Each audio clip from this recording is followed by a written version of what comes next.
From Tumwater, Washington, going out to the 5 counties and beyond. No shh, it's the TRL podcast. I'm Chris. I'm Annalisa, and we are your hosts for the library podcast that talks about more than just books.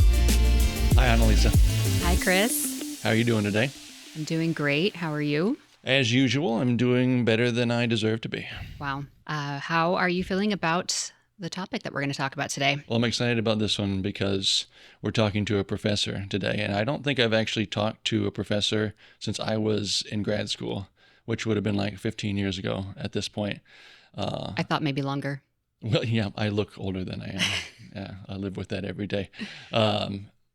I would have been probably a perpetual student if I could have gotten away with it. Like if I could have just kept going to school and gotten paid for that, then I would have done that. So I love talking to my professors and, learning from them. So this will be a fun one. Well, I always love when we have people who really know what they're talking about. Yes. Because we don't, which is why we're asking people the questions. So I always appreciate when we have people that are really smart and know what they're talking about that come on the podcast. That's like always a treat and kind of a vacation for us. Yeah. I mean, I just pretend to know what I'm talking about. Yeah. So we just get to ask the questions and listen and learn. And that's the fun of it.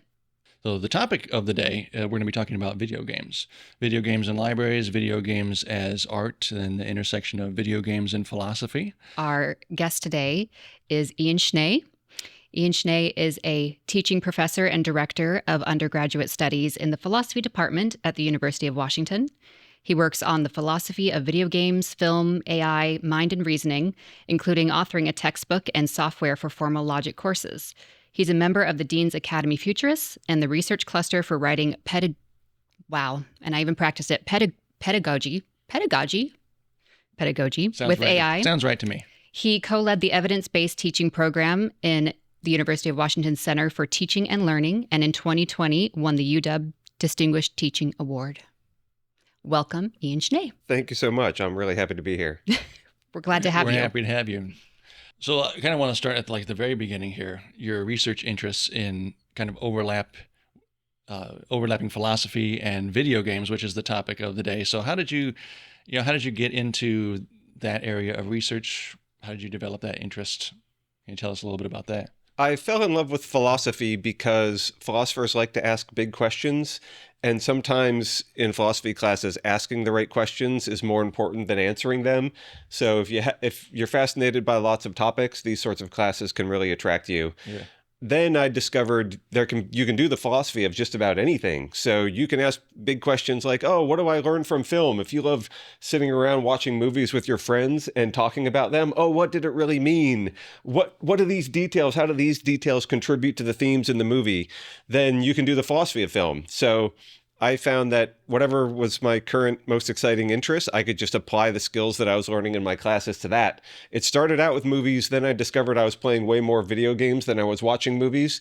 So many movies are released every year, it's hard to keep up with both media, but that's how I sort of originally was doing philosophy of film and then segued to philosophy of video games. So you just take whatever your personal interest is at that moment and apply a philosophical lens to that. Yeah, exactly. And if you can get students excited about learning about that topic, you can teach classes. And then it's just like my job to I am like the perpetual student that you were talking about. I'm just learning along with my students that I teach in class, and I get to teach the stuff that excites me the most. That's fun. You were clearly a fan of video games. You were playing them a lot. Where do you think this concept of video games as a lesser form of media originates? Yeah, that's a great question. You see the same phenomenon with any new medium, especially one that becomes popular. So it starts out as a popular art form rather than a high art form. Mm-hmm. So ironically, when there was innovations in music, folks would complain, oh, the kids' newfangled music is not like what we used to listen to and they shouldn't be listening to it. This might make you think, oh yeah, that's how folks were talking in the 1950s and 60s at the birth of rock and roll. No, actually, I was quoting Confucius when he was talking about newfangled music 2,500 years ago in China. That's a good point. So if you think about it, the same worries come up with any artistic form, especially one that is popular and appeals really broadly, rather than being an innovation in a high art form. I do think that's not the only explanation. I think lots more is going on now. some of it is historical coincidence. For example, video games became super popular in the late 70s and the 1980s. That's when the arcades took off in malls and when the home consoles really became popular with the Atari and then the original NES Nintendo in the mid 80s. This happened to be a point when Reagan was the president of the US and there was a lot of moral panics going on. So video games got wrapped up in moral panics at the origin at which they were also the newfangled popular art form. So I think there's both really broad historical explanations for what was happening and contingent explanations at the time too. It's got a really long tail then, because I mean Reagan was the president in the late 70s, 80s, right? I mean, I'm getting my timelines wrong, but like it feels like there's still a lingering element of that same kind of like video games are just brain rot, they don't have the same cultural weight as books or even film. Because, the reason why we're talking about this is because at the library, we've spent a lot of time renovating libraries throughout the district. And one of the things that we've focused on in those renovations is updating the spaces that we have for teens in the library. And people notice this when we highlight the renovations. In the teen spaces, often there's a big giant TV. And so you get comments on social media like, what's with the giant TV in the library? Why are you giving teens access to this? And we'll say, it's about, video games. They can play video games in the teen space. And people, depending on where you're coming from and what your perspective is on video games, they don't like that. And this is, this is just 2026. You'd think we would have gotten past the idea of video games as being like solely negative, bad for kids, bad for teens. But there's a lot of positive elements to that. So that's why we're kind of, that's what we're kind of wanting to talk about here. Well, and we've explored some of the other aspects of why we have video games in the library. Chris even wrote a blog called, Do Video Games Belong in the Library? And he answered his question in the title, which was yes.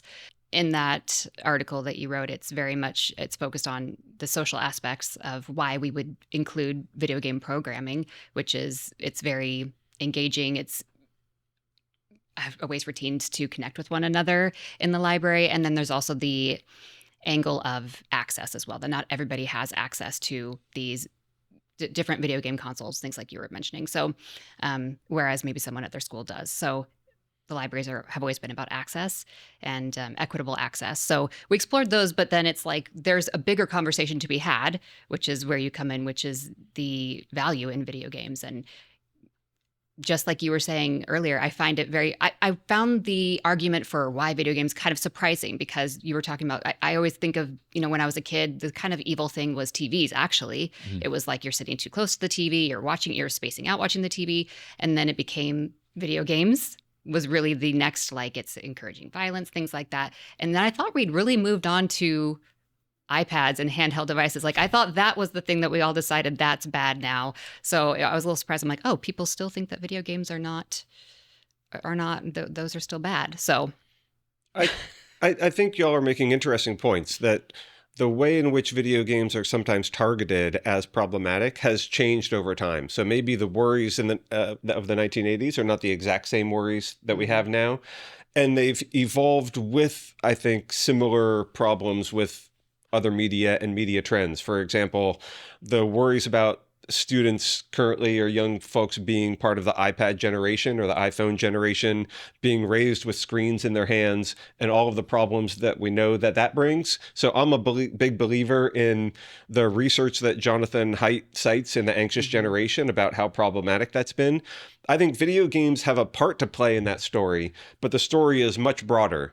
And if we think there's a single narrative to tell about video games, we're going to lose a lot of the nuance and understand ways in which they can be beneficial, distinguish those from ways in which they can be problematic. Because I don't take a one-dimensional stance on video games. I'm not here to just defend and sell video games to everybody. I think there are certainly problematic video game habits, and we should understand that, and we should build spaces to encourage the habits that we want and discourage those problematic habits. That's what I think is really a wonderful possibility for video games in the libraries. Yeah. So what are some of I think people can probably think of some of the problematic things that have been mentioned around video games, encouraging violence or not having a lot of intellectual substance to them. But what are some of the things that you would identify as being like kind of uniquely valuable about video games as a medium? Okay, the point about encouraging violence is a really important one, which we should probably come back to. Yeah, totally. I think there's a lot of research on it, and I think some of the research is of high quality. I think some of it is of low quality. So exactly piecing apart what we should think about the like causal impacts of video games is worth making part of this conversation. Just to go back to your other question about what are the things that video games can offer, like y'all said previously, video games' opportunity to help young people socialize in valuable ways is really important. So multiplayer and online games is an absolutely huge part of it. And that's what's different from video games in the 1980s that I grew up with. If you wanted to play multiplayer, you had to be sitting next to each other on the couch. There was only two controllers. There was player one and there was player two. Within 4 feet of each other, however long the cord was. Right, exactly. And most games only had one player. So multiplayer meant wrestling with your siblings for the control.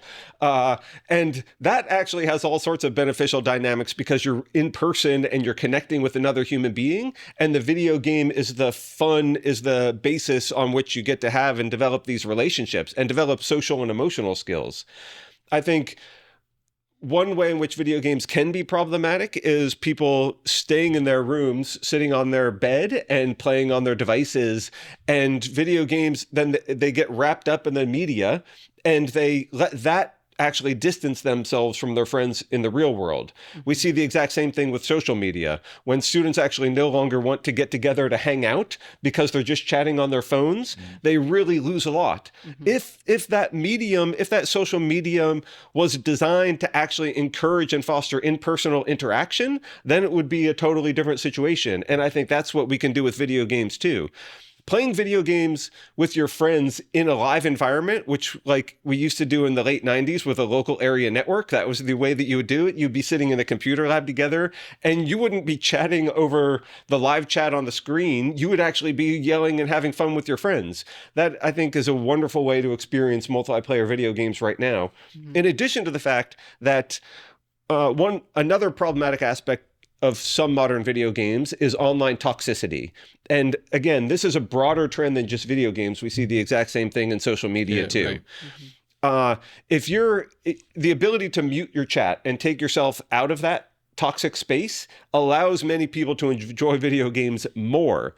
But you can also lose certain immersive qualities or strategic advantages. If you're playing a MOBA, like a team-based battle arena game with like 3 other players, the 4 of you need to be talking to actually function strategically. And that might then expose you to all sorts of toxic behavior chat from other folks too. But if you're all playing together in some sort of third space, if you have the ability to do that, then you can have really constructive in-person human relationships. You can have fun with the game and you can get all the benefits without a lot of those problems. Yeah, if you call somebody a really nasty name in person, you might actually get, some pushback that's a little bit different than you can get online. I mean, that's my experience growing up with, I have 2 younger brothers, and we played a lot of multiplayer games together, and it wasn't always a really constructive or positive environment, but sometimes it was. So yeah, exactly. That's a very good point about the online toxicity element. I hadn't really considered that as kind of an element of the multiplayer aspect. I mean, I guess the other argument would be just, again, that it has lesser value, that like libraries should be just for books. So, yeah, great. Okay, let's talk about that argument. So if the criterion is lesser value, I guess you would then want to think, okay, so are we being consistent and applying that criterion to books too? Are we now saying, oh, no, we're not going to have pulp fiction in our library because that's of lesser value? No more romance novels. Sorry, folks, you don't get to read those anymore. No graphic novels because that's mixing media and it's diluting the value of the printed word. Obviously, I think those are all absolutely foolish arguments. I don't think that there are arguments that are out there, though. That's true. Depending on who you ask, you will hear some of that stuff. Oh, okay, great. So then I maybe need to think about what rhetoric would be effective for different audiences. So I guess let me put the point this way to make it more broad and not prejudge who our audience is. If you are on board with thinking that graphic novels can be an exciting way to engage with modern literature, and modern texts can be multimodal. So this is the way in which writing, for example, is taught at the university now. We don't have a narrow view of writing as just like printed words, black and white words on a page, but we have sort of a multimodal conception of what writing is. If you're on board with that trend, then you ought to open your arms to video games. And trying to think video games are lesser in any way, I think, is just a misunderstanding, and usually comes from folks who don't play or don't have experience with video games.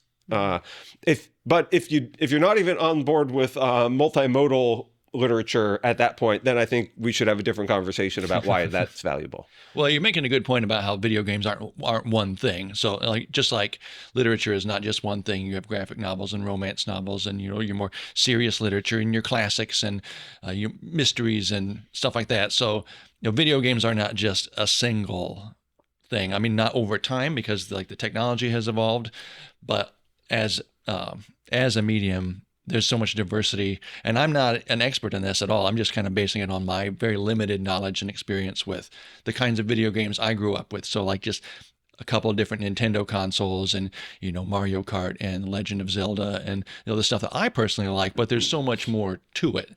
So, I mean, you have a depth of knowledge in the video game world, I assume, from personal experience, and also, as someone who's done research in this area.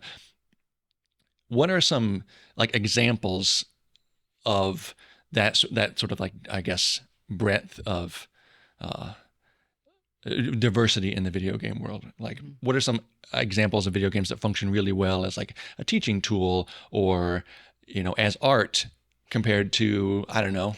I know it's so broad that I think all of our questions are going to sound overly simplistic. Yeah, I know. I'm trying to frame it in a way that doesn't. You're doing a really good job. Let's do it. You're doing better than I would have done. We can roll with this. Let's do it. I'll just start giving you some examples, and then you tell me which direction that you want to go more in. The indie video game scene is absolutely booming. We are in the golden age of independent video games because it is so easy to make and distribute a video game now. So there are platforms, for example, like itch.io, which allow you can charge money. You can just go on a donation model, like a lot of modern web services are, or contributor content is. Or you can just share games. You can make games with an engine super easily. It takes very few programming skills, or those skills are easier to acquire. You can use AI to help you construct video games or do some of the coding, and then you can add your own art to it. So it's just absolutely booming. I'll just give you some examples. The game Celeste was an indie game from several years ago where it's a puzzle platformer. So if you're familiar with Super Mario Brothers, you know roughly the genre. But it's extremely challenging. So it requires lots of precision control, and you're trying to clear levels. But it has a really beautiful narrative, unlike Super Mario Brothers, which just has this hackneyed narrative about rescuing a princess from a castle, and it's pretty undeveloped, and it's also pretty cliched. So what Celeste has is it has a narrative about a girl climbing a mountain. And so as you're ascending those levels, you're actually making progress toward a peak. The mountain is named Celeste. So Celeste is not the name of the main character. That's Madeline. The mountain is a metaphor for her internal struggles and what she's coming to grips with, which turns out to be an internal struggle of resolution. So she struggles with mental health and anxiety and self-criticism, and you learn very subtly seeded throughout the game these aspects of her. But then at one point in the game, there's a rupture, and she actually is divorced from her other self. The fans call her Madeline. The character I don't think actually has a name. So then you're interacting. I'm looking this up while you're talking because I swear my wife was playing this at one point in time. Okay. It sounds so familiar. Yeah, it won like some awards, like Indie Game of the Year whenever it came out. I forget. It was more than 5 years ago now. But what's fascinating about the game is you see the narrative connected to the gameplay in extremely deep ways. Mm-hmm. And it's a very powerful narrative about understanding who you are and going through then a transition. And we later learn through sort of the lore that surrounds the game, it's partially about gender dysphoria and the sorts of anxieties that come along with that. And there's even an amazing meta-narrative connection to the game maker, Maddie Thorson, who was themselves going through some of these struggles as they were making the game. So this is like an absolutely amazing example of how you can create an indie game with an incredibly small team. It was basically made by 2 people. and get it out there and show the world like what a fascinating and powerful experience this could be. That game actually, I think, is quite deep philosophically, because the ways in which we learn the character has to heal herself is through connecting with other people who are helping her along the way. So it has this message of solving your own problems doesn't mean you just have to survive alone on the mountain. It means finding the right people in the right communities that are going to help you heal your own soul too. It's just a wonderful game. Sorry, that was a long-winded explanation for one data point. Yeah. No, you're great. But it was actually multiple data points, I think. That was a really good example. I mean, there's so many other amazing things in the video game space. Competitive games, I think, are thriving right now. So esports, I think sports are a type of game, and I think sports are as important culturally as games are. So video games are just another aspect of that. Sports are ubiquitous, and playing games is ubiquitous across human history and human cultures. The video games actually offer us some of those same opportunities and same team building, some camaraderie, sort of caring for something bigger than yourself by being a member of a team, or just getting to play and pursue strategic excellence. So the online championships, for example, for League of Legends now can no longer be held in the Staples Center or in the US, the venues that hold like the NBA championships, because they're just not big enough anymore. So these video games and some esports have like eclipsed a lot of in-person or physical sports as well. It's like things I'm totally unaware of, by not being familiar with this kind of area. That's surprising and impressive. Yeah. I mean, we do definitely hear from the staff who work with teens in our libraries about the social element of video games, though, being something that teens can bond over, because that's obviously a demographic and an age group that's hard to invite into the library. But just like the presence of having some kind of video games that they can play together will bring them together and get them to socialize in a way that is otherwise kind of difficult to do. So it's like inviting that audience into the library so that they can, have a positive association with the library, and then kind of grow up to become adults who appreciate the library, but also so they can kind of connect with each other socially. And that's like a really valuable part of this, where it's not like they're just coming to the teen space and sitting there quietly by themselves and getting lost in a video game, which people, which we have heard that critique from folks. So I think that's an important point to make about the social element. Yeah, exactly. And many video games are perfect for giving kids an environment to engage and build those social relationships while also displaying their own creativity. So Minecraft or Roblox are both good examples of this. In Minecraft, you're very frequently building things. You're trying to base up and you're trying to make a base with your friends, or you are playing in creative mode and you want to just build an elaborate city or build some like, I don't know, like use it as pixel art, and you want to basically like build statues, build amazing cool things in your environment, use the redstone like electricity, and build working computers or other sort of sophisticated machines. So the ability to work with other students to a common goal and display creative thinking and problem solving, I think, is something that is a really like ripe opportunity for video games. That is something we haven't touched on yet, is any sort of cognitive benefits. I was watching a video of, I think she's a nickname, like the gaming grandma. And she is a big gamer. And I was kind of wondering, like, could that be beneficial in sharpness and longevity and things like that? Yes, there's a lot of research on cognitive benefits of games. They are there. I want to caution that I don't want to oversell it. So I think when we think about companies that are trying to use as their business model this sales pitch, we need to be cautious and make sure that we're not just buying it for hype. For example, Luminosity, or video games that target themselves towards older demographics that are trying to stave off dementia or Alzheimer's. It's worth thinking about whether or not the research that supports those benefits, if it's just funded by those companies, is of strong enough quality for us to buy. Okay, now everybody should get a Luminosity subscription or something. That said, I think there is general research that there's lots of cognitive benefits of video games. From what I've seen, in order to actually move the needle and have a measurable effect, the effect size is big enough for staving off dementia. I think you need to engage in more video game play than the person who just like solves a few puzzles or does Wordle every day on their phone. Like, 10 minutes a day and you won't have dementia. Like, right, exactly. That kind of sales pitch is way too simplistic. But the idea that video games do all of the things that we know much broadly lead to long-term durable learning, like active problem solving rather than sitting passively and absorbing knowledge. Like the basic learning paradigm now is called constructivism. Students aren't, or anybody, not just students, are not just blank slates on which the instructor writes the new knowledge. We don't just feed them the knowledge anymore. That model of like lecturing to students at the university, I think, is bankrupt, and the research on learning doesn't support it anymore. Students have to be active in problem solving and applying everything that they're learning in order to actually internalize it, to connect it to the schemas that they have currently. And when you're interacting with a video game, you're doing many of those exact same things. You're putting it to use immediately. You're getting feedback on whether or not what you're doing is effective.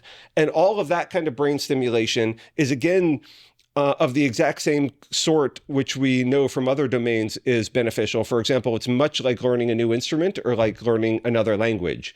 So the generalizations of that really intense amount of cognitive stimulation, if you bring intrinsic motivation to it, which many students do with video games, unlike when their parents are forcing them to try to go to piano lessons or something, and then they're not getting the sufficiently rich stimulation. So I think there's lots of reasons for understanding why video games have cognitive benefits, and it's not just thinking about the sales pitch of some companies trying to say, play games so you don't get dementia. Do you think that kind of cognitive benefit relates in any way to the content of the video game itself, or can you get that same cognitive benefit even if you're playing, Mario Kart versus something more complex, or is it just kind of your approach to it? And because you are engaging with it that way, that's what's giving you the benefit more so than the story itself or the content of the game? Yes, this is a great question. This is something I have no easy answer to. So I would have to try to draw some distinctions. I think that the more rich concrete skills, like let's take in the Mario Kart example, there's certain skills like being able to track which place you are. And always not just paying attention to the road and your steering, but also being constantly aware of which place you are, because what items you get from the random loot boxes changes depending upon your placement and how you then want to deploy those items. Whether or not, for example, I'm really enjoying this, by the way, just because I know, because we can actually relate to it. Now I'm like, yes, I know all of these references. And this is a really interesting example because that's something I'm actually not very good at, but something that my children are good at. Right. And when you talk about these examples, like being a professor of video games is hard because your students come in and expect you to be able to talk the details of their favorite video game that they've put 500 hours into. I know it's exactly what I'm doing. And I only have like 3 examples. And it's amazing. So I basically am professionally obligated to play a few hours of different video games every day. I've got thousands of games in my Steam library. Too bad for you, huh? I know, it's wonderful. But it also, not disappointing your students is something I feel because they connect and they love it so much when you understand the video games and that they do. So for example, you got to play lots of Mario Kart. And if you understand the game, you realize like, okay, do I want to hold this drop behind me to shield somebody shooting a red shell at me? Or do I want to sort of throw it behind me to deploy it because I'm in the lead and they're sufficiently far back? So all those strategic things you're trying to pay attention to at once. The point of this example was those kinds of skills are not going to transfer necessarily when you then start playing a different game, especially a really different game. Mm-hmm. So narrowly defined skills, in my opinion, the literature on learning suggests, are very hard to transfer. But there's much broader defined skills, and those, I think, do have lots of transfer. So things at the strategic level, like being able to diffuse your attention, that's not just unique to Mario Kart.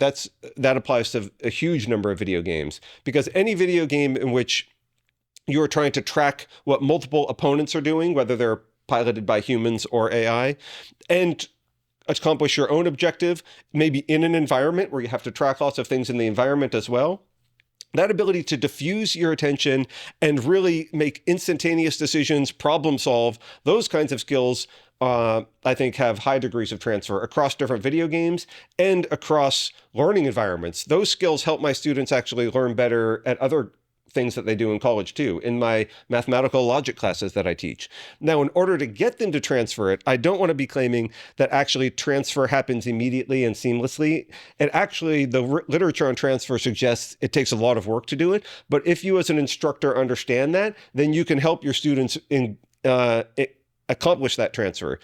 For example, sorry, this is a long-winded answer, but that's why you're here. One way to do that is to encourage and teach your students metacognitive practices. One of the best ways to help them understand how to transfer a skill is to reflect on that skill, connect that skill to other prior knowledge, and develop schemas for the employment of those skills. Then they become self-regulating learners and self-reflective learners. When they enter a new domain, they're able to then apply those ideas. You might have to make that a little bit simpler for me to understand. Okay, totally. Like, let's say I'm teaching a student that in a mathematics class. So I'll use a game example connected to a non-game example. Or, okay, no, let's say I'm teaching a student to play basketball. And in order to get better at free throws, I explain to them that just shooting from the free throw line over and over again is not the optimal sort of stimulus. What they should do is they should step forward one step, shoot a third of their shots from there, shoot a third from the free throw line, and then shoot a third from one step behind the free throw line. Ironically, people who train like that, even though somebody who just shoots from the free throw line alone gets more practice at the single skill, somebody who varies their practice will actually get better because they have to deal with those slight variations. Gotcha. And once they practice at those three different distances, then they should mix it up. And they should actually just shoot one shot from each distance rather than a bunch, and then keep challenging themselves. So there's this zone of desirable difficulty where we keep pushing ourselves, and we also vary the practice sufficiently.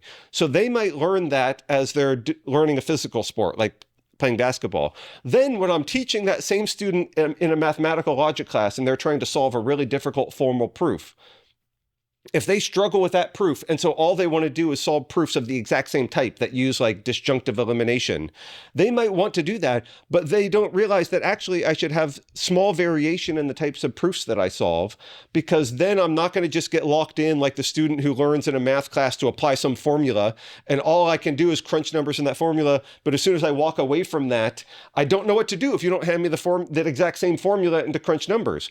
If they actually have that variation in their practice, and they keep themselves in the range of desirable difficulty, they're going to get better at mathematical logic. So whether they can transfer those ideas from basketball to something totally esoteric like a mathematical logic class depends upon whether I've helped them understand themselves at the reflective level in the first domain, and then given them the ability to make those abstract connections. So that's the thing that we mean by metacognition. I want to say I understand it, and that was a very helpful explanation, and I could not restate it if you asked me to. Yeah. But I do get it. You're in the right career, as I think you are where you are supposed to be. Yeah, I would have to try a little harder to actually re-explain that to you, but I'm thinking about it in terms of, language learning, for example. Like you got to, it's in conversation with people, you're going to get a lot of different topics, so you can't just learn how to say one particular phrase really well or like talk about one particular topic. You have to kind of be ready for a variety of conversation. Otherwise, you're going to be useless when you're actually talking to people who speak that language. Mm-hmm. I mean, I don't know if that's distilling it exactly as you were saying it, but that's how I'm thinking about it in my mind. I think you're on track. Mm-hmm. I think, is there, we have examples of ways that it's educational or, has merit in that way. Is there an argument just for the sake of entertainment? Like they are valuable just because they're entertaining? Definitely. Thank you. Good enough. I know. No, I'm not Timothy Chalamet. So you're not? For one thing, I don't have hair and he does. But for another thing, I don't think that we can judge the quality of an art form just by its entertainment value and its popularity. So he's famous recently for ripping on opera and saying, "Oh, I went into movies because and opera." Ballet. opera and ballet stink, and or I guess they're just not popular anymore, which is maybe its own fascinating way of trying to argue. So I think video games are like, if you look at the financials, video games are the biggest entertainment industry right now. They're bigger than the music, streaming, and movie industries combined, depending upon how you measure those things. Wow. So I don't know why Timothée Chalamet is in the movie business. He should be making video games if he's going to follow his logic all the way through. But I think there is value in entertainment. Absolutely. There's also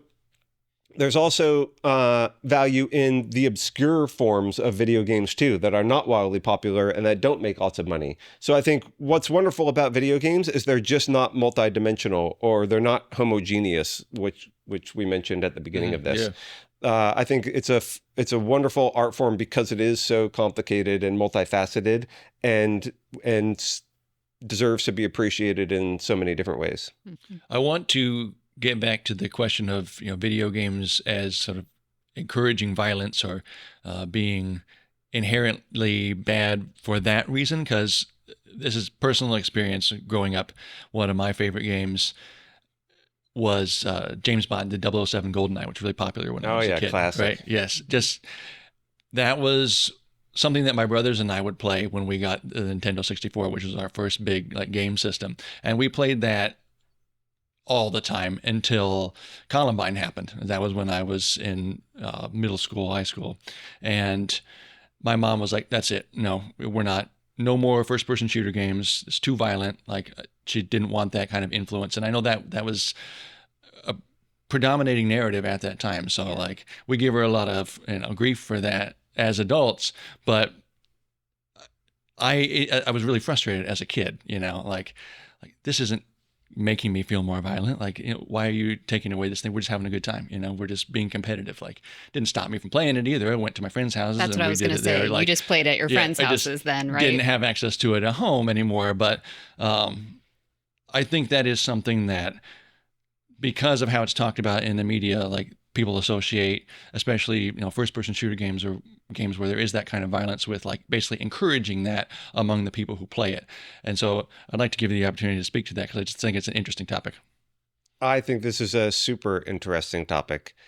And it's a perfect illustration of a point we talked about previously, that the moral arguments or worries about video games really has evolved a lot over 40 years and really requires a historical perspective, because it's commonly influenced by current events.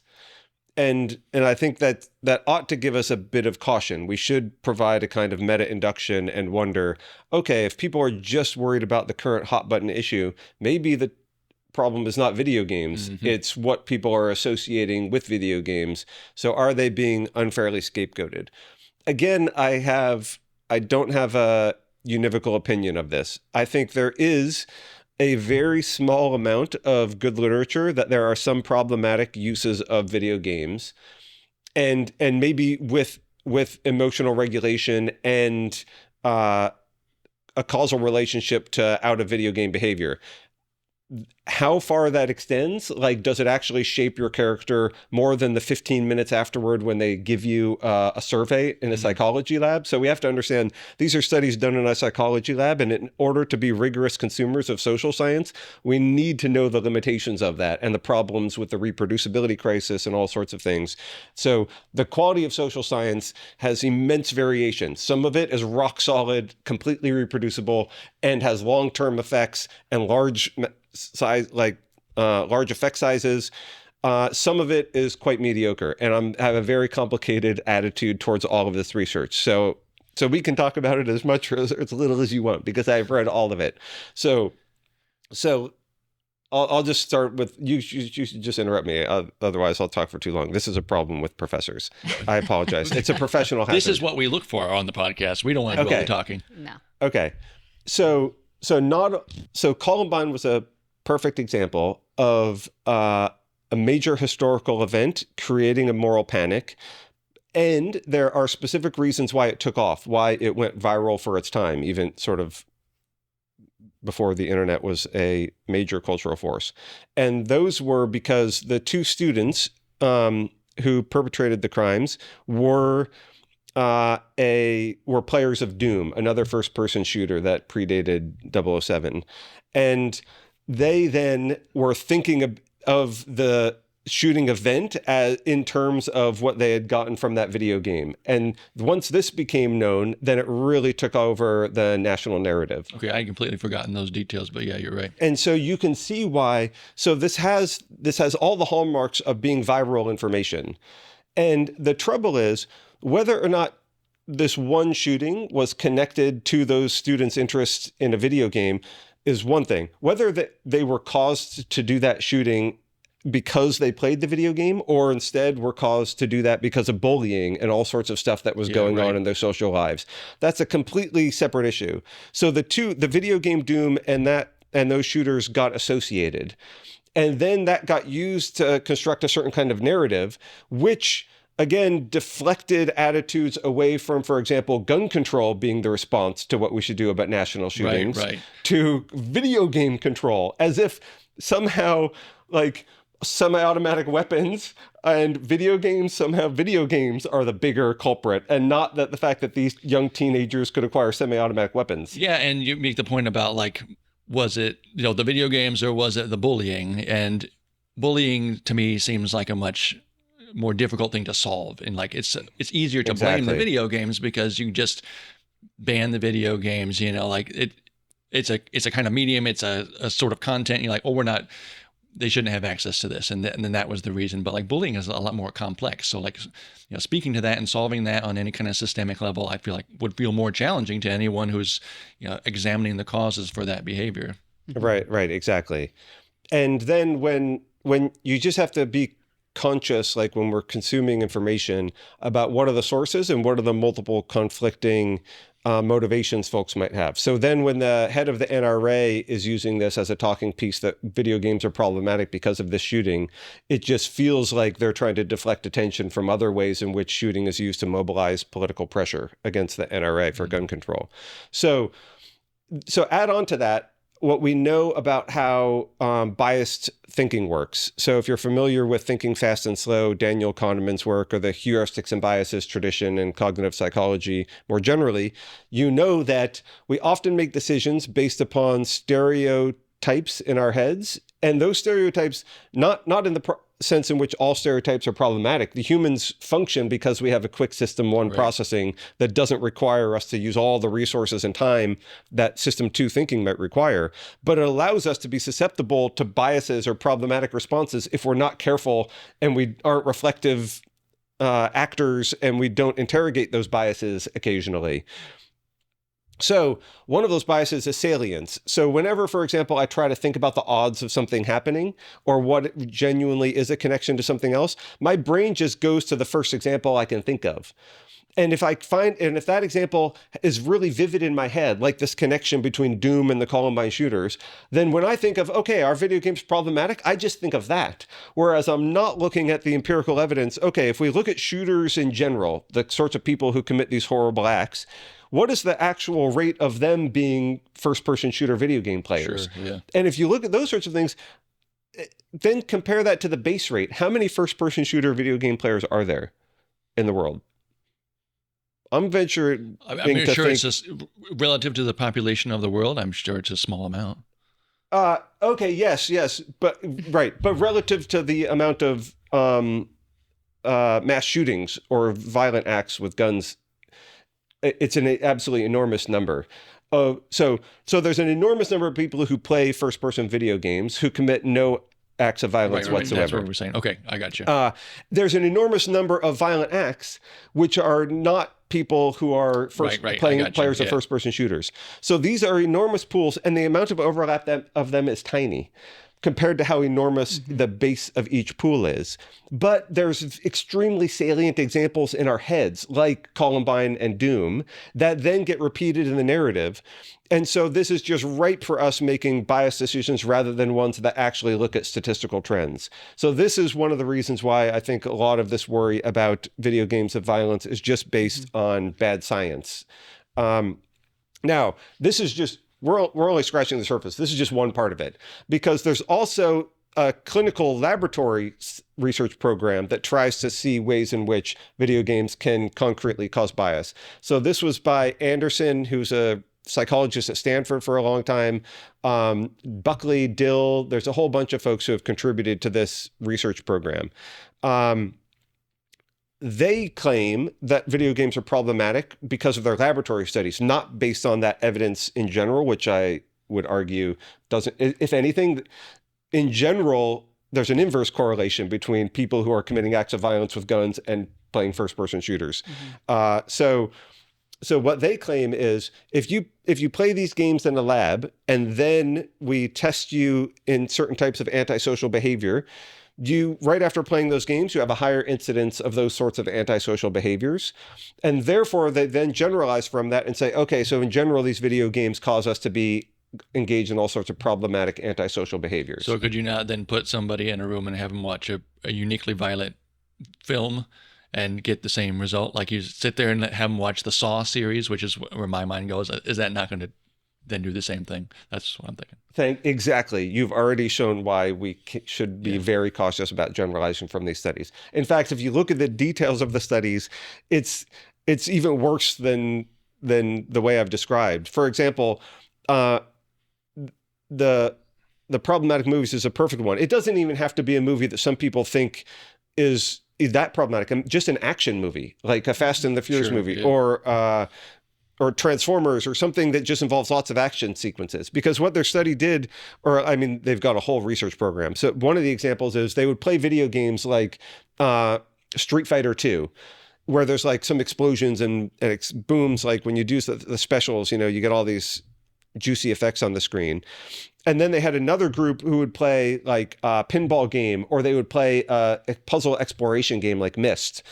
And then they would ask the players afterward to then solve a word puzzle. The word puzzle would have like EXPLO blank E. And then they would ask them, can you, I need to write it down. Sorry. It's hard to visualize. No, you're good. I think you did it. No, I think you got it. And then, so the people who just played Street Fighter 2 would fill in explode. Oh, no kidding. And the people who just played Myst would write explore. Again, this has nothing to do with generalizable features of video games making us violent. Right. This is, again, what Kahneman studies as priming. When you just are exposed to something, that makes words associated with that thing more salient in your brain. And that's how our minds work. And so, of course, after playing Myst, you're more likely to write explore. Does this mean that video games make us violent? Probably, no, that alone is absolutely insufficient evidence. Does it mean that video games uniquely make us violent versus all the other things like watching a Transformers movie? Absolutely not. So we just have to be so careful about how we generalize. There's so much bad inferences, bad logic. I mean, as a logic professor, this is another thing that irks me, but we just have to be really careful about how we interpret these studies. Mm-hmm. Fascinating. Blowing our minds. I know, I'm really... At the risk of having you stay here another hour or something. I do think that argument about, like you were saying, the criticisms of video games change as the times change. So I actually don't think from, a parent standpoint or just kind of what I hear in general people talking about, I feel like in the 90s, because of Columbine, that was very loud, the argument against video games. I think that has changed because of kind of things you said, maybe more information coming out and people realizing it's not what we thought it was. But so what do you think the main criticism is now in the year of 2026? I almost said 2025. Yeah, great. I think there are some criticisms now that are... And are any of them valid? Right, exactly. So, and again, what they do is require nuance. None of them is just a condemnation of enormous genres of video games or video games in general. So for one thing that's caused more worry recently is, for example, video game addiction. And that people point to things like World of Warcraft, these massively multiplayer online role-playing games where folks get absorbed in them and then they get stuck like wanting to complete another quest, and then they just start neglecting other things in their lives. And these video games that have lots of grinding and then a really clear dopamine loop built into them to try to succeed in the attention economy. So again, this is not going to be a criticism that's unique to video games. This is the kind of criticism that we should leverage against all tech and algorithms in general, which then take away our own agency and force and sort of make us mindless zombies. So I think one of the ways in which criticisms of video games are often way too superficial is they treat all users of video games as like really passive zombies. Like, oh, I'm just sitting in front of this thing and the video game takes away all my agency and is going to ruin my life. I think that kind of criticism is absolutely silly. But the possibility that that can do that under certain circumstances is definitely real. And what we should do is understand what those circumstances are and try to encourage young people to play other video games or to engage with video games responsibly. These are the exact same reasons why I think we should limit the screen time of kids. We should limit phone use of kids. We should limit social media use of kids. And there might be different thresholds or different points at which we think that they are responsible enough to start to make some of their own decisions. Because again, the way to teach people to be responsible consumers of a medium is not to ban it outright and then just give it all to them, but it's to slowly develop their agency as their brains are developing and as their social emotional skills are developing.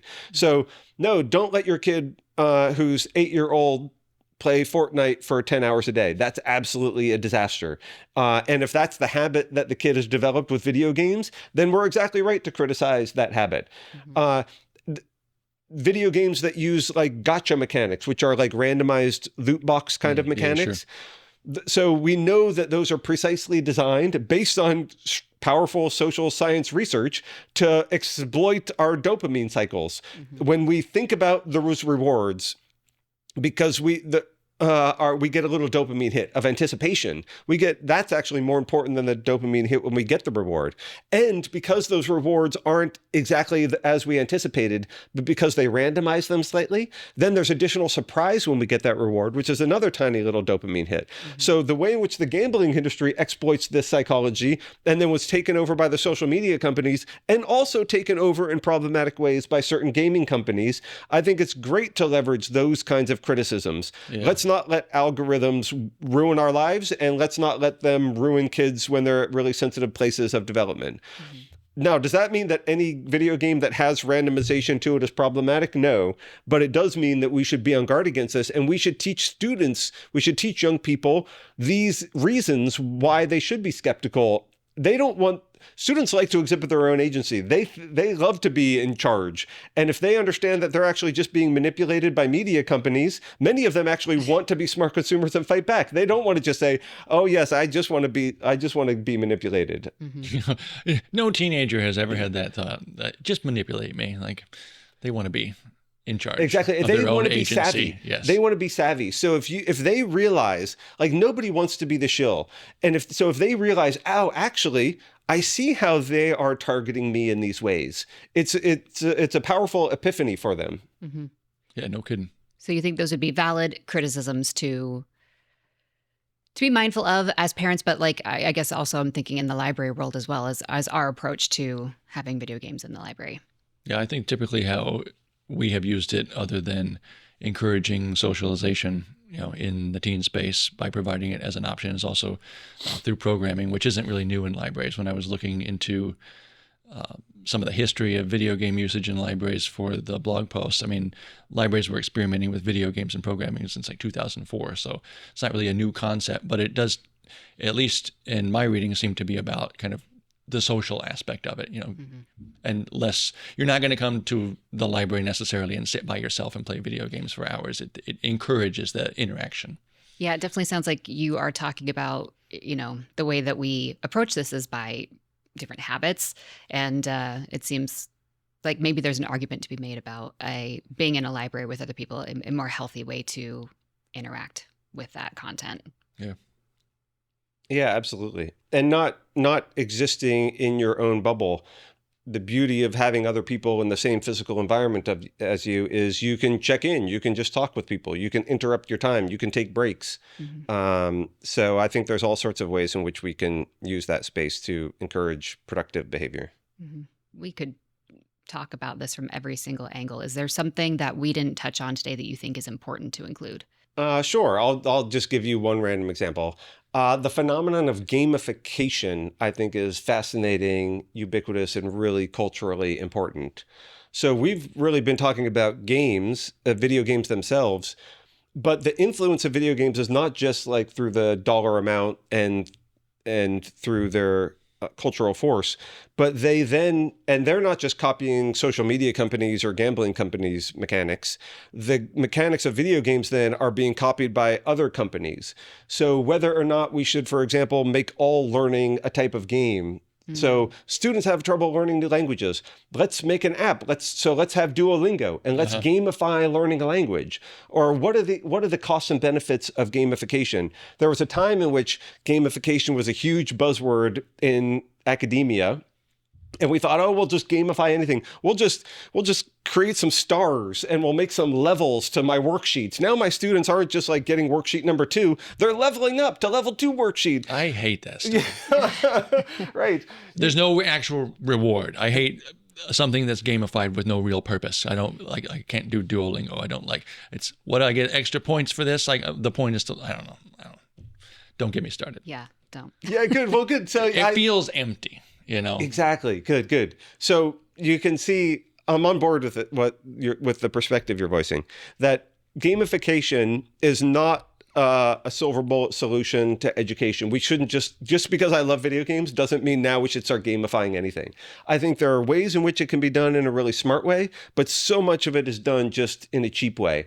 And in fact, it's not just ineffective and bad game design, but it can easily be nefarious and problematic. So, for example, there's a famous case of Disneyland, the Disney Corporation gamifying work of their service workers. For example, folks who were changing the linens in the hotels and laundering them. And they didn't want their work gamified to make it more fun. They were then gamified by the corporate headquarters in order to get them to work more and them to work harder. And because we know publicly displaying our performance can be a big motivator. Once you start ranking players, then everybody wants to work their way up the leaderboard. And then they feel bad when they start dropping spaces. And they did this to their employees. Their employees then were working harder and they had a higher rate of injuries on the job or like repetitive stress injuries. And the workers even said, I know that this is manipulating me, but when my name is displayed on the screen, I can't ignore it. I can't help, even though I'm trying to fight against these forces. So gamifying to exploit workers, like this is a way in which gamification could be done really problematically. So, similar examples apply to, for example, to Amazon warehouses and boxing goods. They've gamified that process in some of their warehouses too. So there's common ways in which gamification can actually be exploitative. Sorry if you guys actually wanted to stop, but I want to give you one more example. Good. There's ways in which there's a totally separate way in which it can be exploitative or deeply problematic, which is the power of gamification is we simplify. Games are wonderful because they give us clear goals. That's oftentimes why they're fun and why they're a good escape. Like I'm totally exhausted from my job because I was just trying to do all of these things, trying to figure out how to be a good teacher, try to figure out how to navigate situations in my colleagues' faculty meeting, and trying to grade fairly when I work through the stack of papers. Those are all very ambiguous jobs. I'm trying to switch between very different types of tasks. They're all multidimensional and complex, and I don't know if I'm actually doing well at any of them. So I come home exhausted and I don't even know if I should feel good about myself or just feel worn down. Then I start playing a video game and I have a very clear goal, like see if I can get to the end of this level, see how many coins I can collect to buy something in the next shop. And I can make clear progress toward that. And I know immediately whether I'm doing it well. Most video games have very good progression. And so it's meant for my skill level and I can slowly get a little bit better and slowly increment. And so then I feel good about that. The danger is we can substitute really complex goals with simplistic ones like in games. And because games oftentimes have quantifiable goals, that's how we can make them clear. But once we start chasing quantification, then we have substituted a measure for something that's really a complex goal or value for something that's simple. And the problem is, given human psychology, it is so easy to then, just like the workers and the Disney resorts, it's so easy to just pay attention to the gamified outcome rather than the thing that we cared about originally. For example, students are in school to learn. But once we start giving them grades, they then start thinking, oh, am I getting a 93 or not? Great Am I example. getting a 95 or not? And so they start caring about their GPA and a number instead of the thing that the number is supposed to be representing. The same thing happens to us professors. The universities have rankings like US News and World Report. And there's all of these ways in which they have gamified that process by creating really clear criteria so we can then aggregate numbers and come up with a summative ranking of everybody. And now we start caring about, oh, is UW in the top 5 public research universities in the United States or in the world or not? And we stop caring about whether or not we're being a great university and serving our complex values, which are not represented by a number, but are represented by this really messy human relationship of serving students. So this is a way in which those metrics and substituting gamified outcomes for really complicated values that they're supposed to represent can be really deeply problematic and erode our own agency. There's a philosopher in Utah, C.T. Huynh, who has written a lot about this, whose work I'm drawing from for this analysis. I think it's a really powerful and fascinating way to think about the influence of games and ways in which they could easily have problematic consequences too if we're not careful consumers of them. All right, completely pivoting from that, simplest question I can ask to wrap this up. Favorite game? The Witness by Jonathan Blow. All right. And that's a recent game or an No. older game? It's like, I believe it's from 2017. It's almost 10 years old.